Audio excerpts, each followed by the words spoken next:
Hi everybody, my name is Ben Starr. I'm the ultimate food geek. I am here on my couch with my lovely neighbor, Miss Sharon Moore. How many god-awful years have you lived next door to me? We are quarantining together. We've also had some wine together. And it has coincidentally been, this is her lovely husband, Chris. And it has been exactly 10 years since we together collaborated on a series of cooking videos in this god-awful project. Would that have been 2010? Yeah, it was 2010. Okay, because I moved here in 2008. So it was 2 years into our friendship.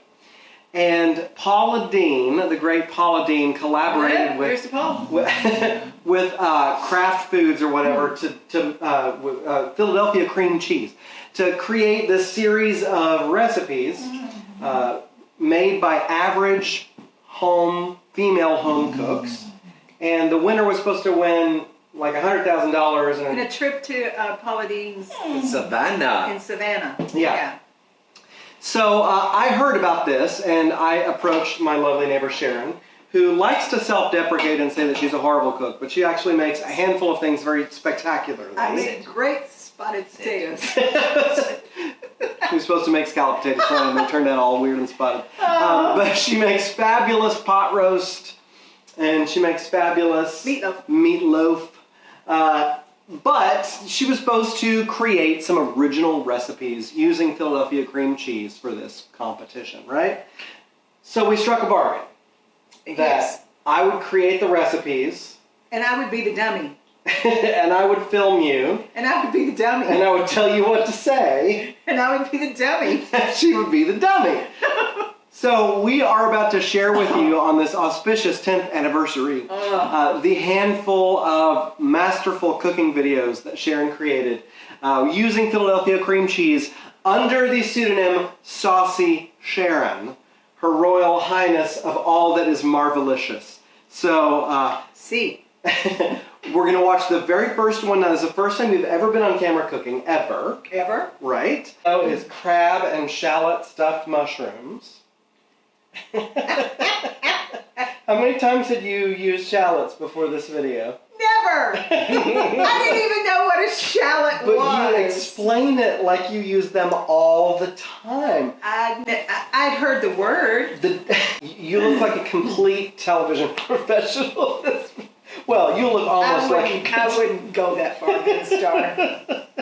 Okay, so this is you're supposed to create an appetizer with Philadelphia cream cheese. So we're doing crab and shallot stuffed mushrooms. Great for an afternoon picnic, don't you think? Yeah, right. I got your picnic. Hi, I'm Sharon Moore, and I'm a late in life cook. I didn't start out cooking like most of you all my life. I just started cooking a couple of years ago after I retired. My friends think I have lost my mind in entering this contest, but I want to prove them wrong. I want to win it. I want to be one of the 4 women from Philadelphia. As I haven't been cooking but a couple of years, sometimes if I'm trying out a recipe or things aren't going just like I want them to go in a recipe, I get all flustered and I don't look like this, I look like this. So to remedy that situation, I turn to the first ingredient I use in every recipe, whether it calls for it or not, a little glass of wine. Appetizer I'm going to make for you today is crab and shallot stuffed mushrooms with Philadelphia cream cheese. Everybody loves stuffed mushrooms. They're easy to make, they taste good, you can use them for formal dinner parties or just an afternoon picnic. They're so versatile. First ingredient, of course, in stuffed mushrooms is the mushrooms. I buy the white button mushrooms and I bring them home, and you don't wash them. I'm sure you know that, but I didn't know that the first time and I had a slimy mess. You just take a paper towel and you brush a little bit of the dirt off if you want to, or personally I think the dirt adds something to it. It gives it a little bit of extra flavor. The first step is removing the stems of your mushroom. You just kind of push on the stem with your thumbs and you'll hear it, it'll come out, and then you just take it out. Throw the little stems away because you're going to dice those up and include those in the filling. You're going to preheat your pan over medium heat, and you're going to add a couple of tablespoons of butter, or however much butter you want, or however much you can handle. As your butter starts to melt, you go ahead and add your shallots to the pan.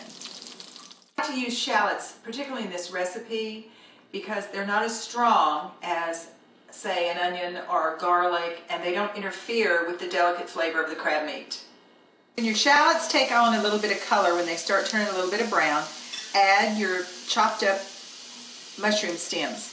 They're going to soak up all your butter, and they're going to give off a little bit of liquid. So to encourage that and hurry that up, we're going to add a little bit of salt.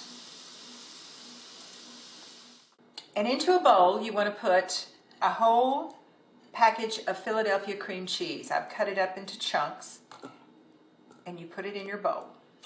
And it'll make your whole world a whole lot easier if you let it set out and soften a little bit before you add it into your bowl. Take a fork and mash your cream cheese up real good like this. Next comes the crab meat.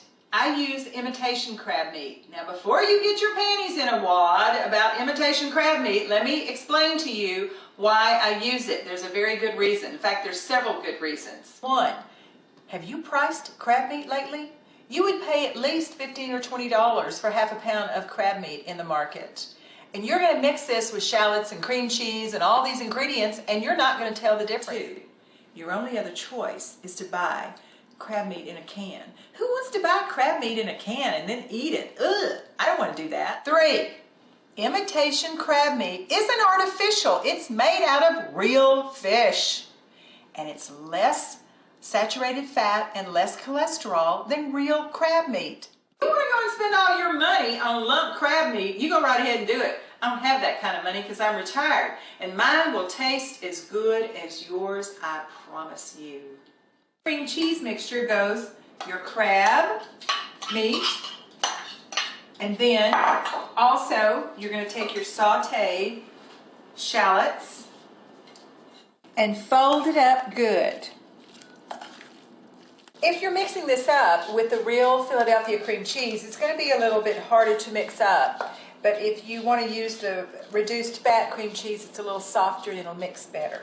And about halfway through your folding this mixture together, you're going to put your salt and pepper. You're going to put a little more salt than you normally would. And then a little bit of ground pepper to taste.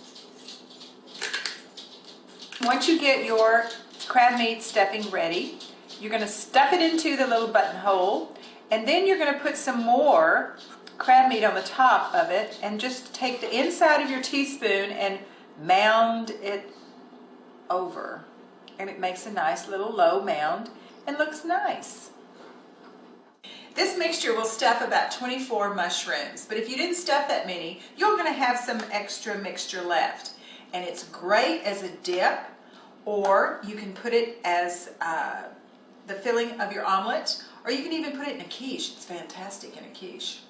The topping, I like to use panko or Japanese breadcrumbs. They're 1,000 times crispier than regular breadcrumbs.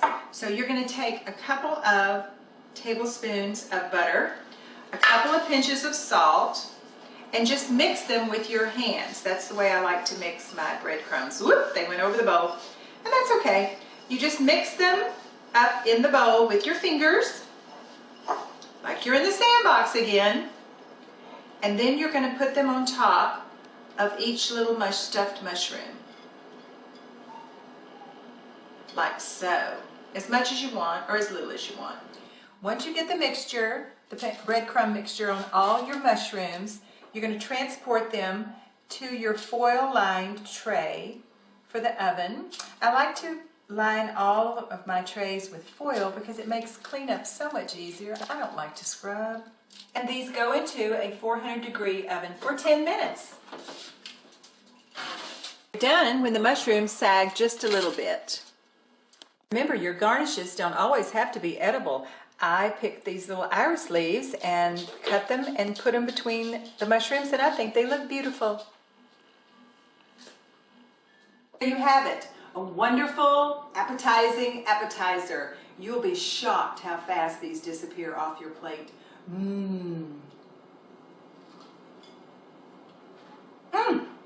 It's marvelicious. Wonderful. and your last ingredient to any recipe. Cheers.